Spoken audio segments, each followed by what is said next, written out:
second season of Bundesliga football. First episode. We have many transfers for me to cover you through.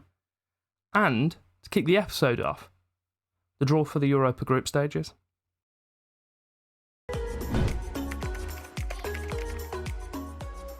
Welcome back. We are unbeaten from our 2 games. We also haven't won, so there's 2 sides of that coin. Dogogan Kadademir has already scored 6 goals from 3 games. Stozic has got 3 assists. One of our new players has got, he's having some fun. It's okay. It's not too bad. As I said, we've got some transfers to run through. 2 games here, which I'll show you in a little bit more depth. Group stages, which I may have already drawn the first teams out of the groups and then realised, what am I doing? Saved it, turned it off, panicked, ran away. But before we jump into the episode and everything else in its entirety, if you could do me a favour, like and subscribing, show support, it would be greatly appreciated. It just helps get this out there in preparation for FM23, which is going to be coming out sharpish. So we'll start off with our transfers.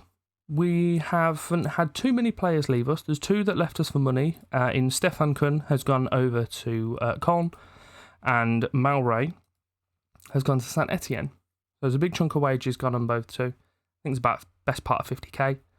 Other than that, there's not really too much that's left us, which is good, including Dois, who was very loosely chased, but we stayed with us nonetheless. I have made preparations for Dois leaving and signed 2 really good centre-backs, and then he didn't leave, so we've got a slight issue there, but it's fine, we move. We bought in Alexander Muller on a free. Looked like he was going to be better than he was. He was 18, I thought he could come in. He's probably just going to loiter in the under-19s, to be fair, which is already in there. We also picked up Mario Hornosh, who's a goalkeeper who we got on a free transfer. He looks pretty damn decent. So I think I'm just going to throw him straight into the team. I know he's only 2-star. If we use him as a comparison with good old Ojeda, let me move this one to our comparison. You can see that he's on the same with Bertini, and he's a little bit off Ojeda. But that's Ojeda as a goalkeeper, whereas we're trying to use him as a sweepkeeper, which actually knocks half a star off Ojeda as well. He's a backup goalkeeper, or he's happy to be, and he's valued at £25 million. You did hear that correctly. 25 million. We also signed Kamil Piatkowski. I don't know. I'm not a Poland. He came in for the dizzying sum of 700 grand. He's played pretty well throughout his whole career, which is good. Quite a difference of teams as well. I think he starts off at Rakov, Shesterchovka. I don't know. But yeah, no, he looks decent. So he's 34.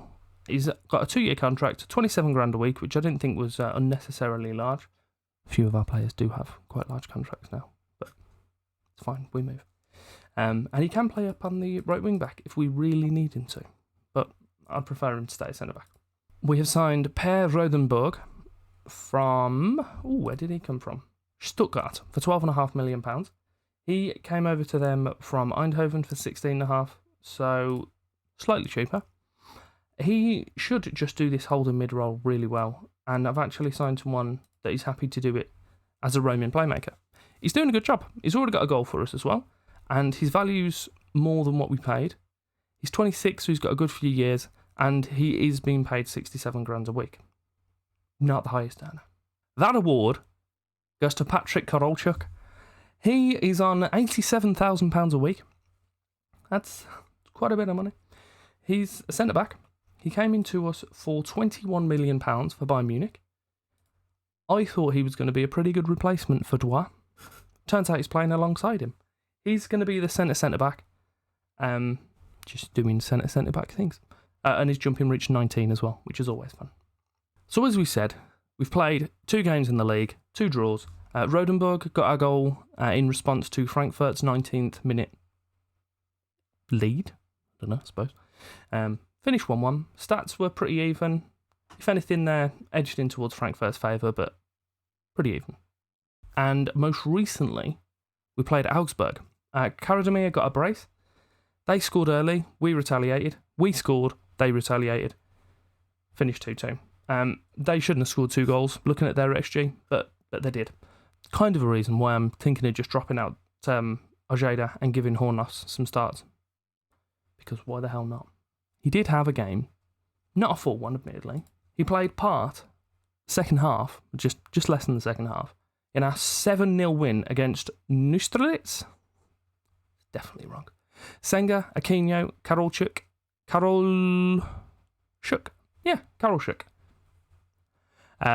All getting goal each, with Karadimir then getting 4.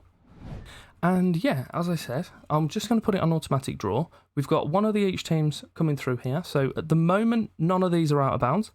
We are... Where are we? We are in the 3rd seed, so we don't even need to concern ourselves at the moment. Don't know, to be fair, what I'm looking for and what I'm not looking for. Just want a decent group. I don't want one that's going to be impossible to get out of. But, yeah. So Dusseldorf are lining in with Kiev and Newcastle. And we have Roma and Benfica. That's going to be tricky to get out of. Why would they do that to me? And the 4th seed teams, Genk would be advisable, preferable not to pick up. But since I've mentioned them, well, we got Sochi.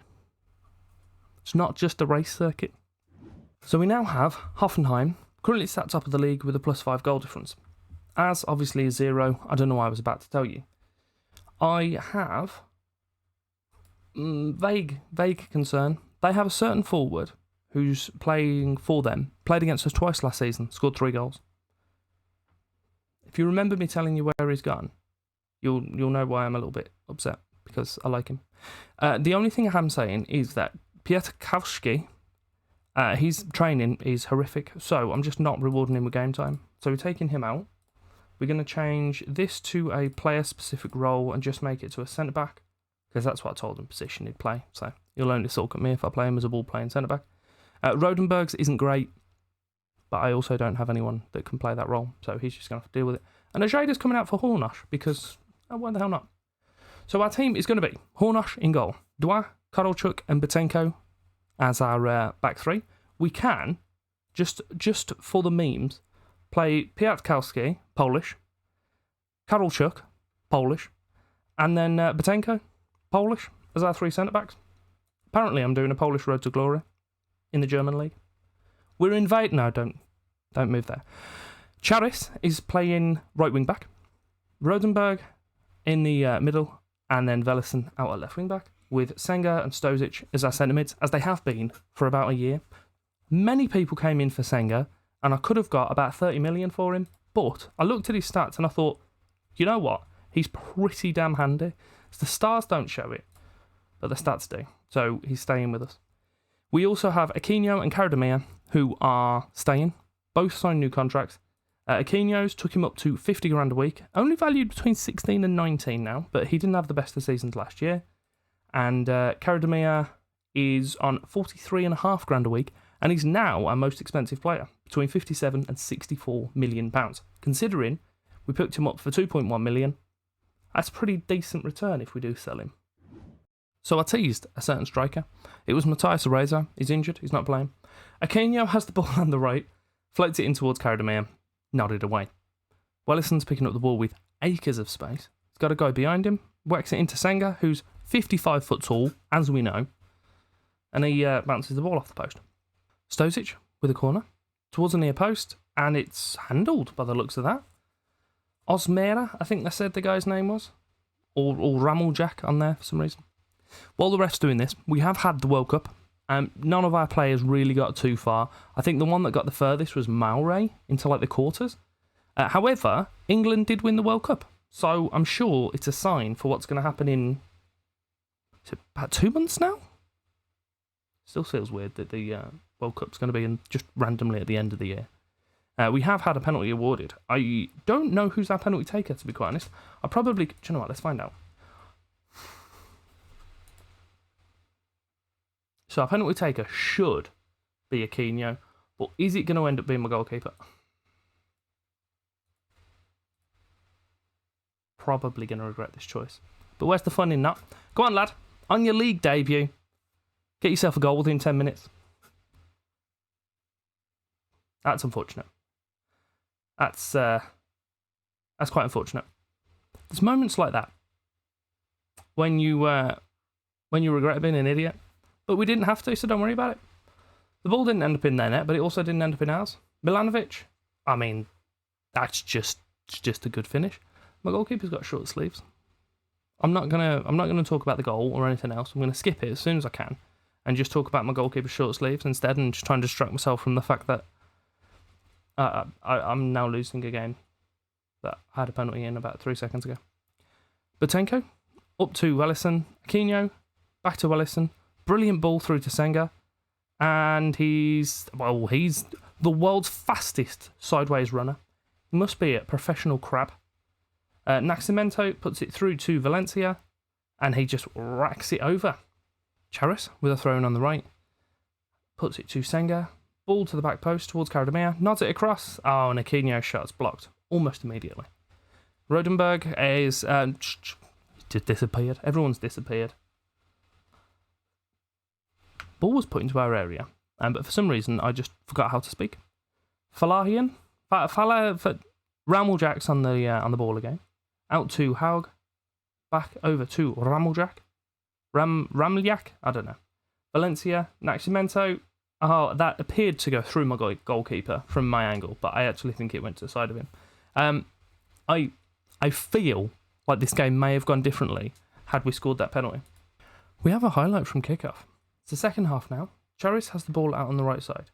Dua, back into Charis, all the way forward, aggressively so, for Galhardi to pick the ball up. He's on like a rating of about 12 at the moment, their goalkeeper. He's absolutely smashing it. The XG is 2 to like 0.7 in our favour. And we are not losing 3-0. Just the two. Okay, so I have just made 2 subs. I've bought out Rodenberg and Charis for Nuper and Piatkowski. And I wasn't responding to that highlight at all because I just thought it was one of the ones where, see, they don't let their goalkeeper take it. They're poor sportsmen. Hornios saved it. Well done, lad. I always knew you should be on penalties. Vignato with the corner. Towards the back post, Kadalchuk heads away, and they nearly volleyed it straight back in. That would have been impressive. Everyone on their team's angry, so I'm going to drop a little berate on us, because they love it, apparently, when you shout at them and they're behind. And hopefully we can capitalise on some of their anger. Probably not, but possibly. I was talking about something else. Can't remember what it was now, so we're going to have to move on. Falahian towards the middle, but Stosic heads it away, even though he's 5'5". Aquino, I did look through the history. He's our normal penalty taker. He's taken 11 penalties for us, and he's missed 1. So, to be honest, I think that's unacceptable, and I thought it only fair that I give it to our goalkeeper. That shot from Karademir was absolutely ruthless. It's just a shame it didn't go in.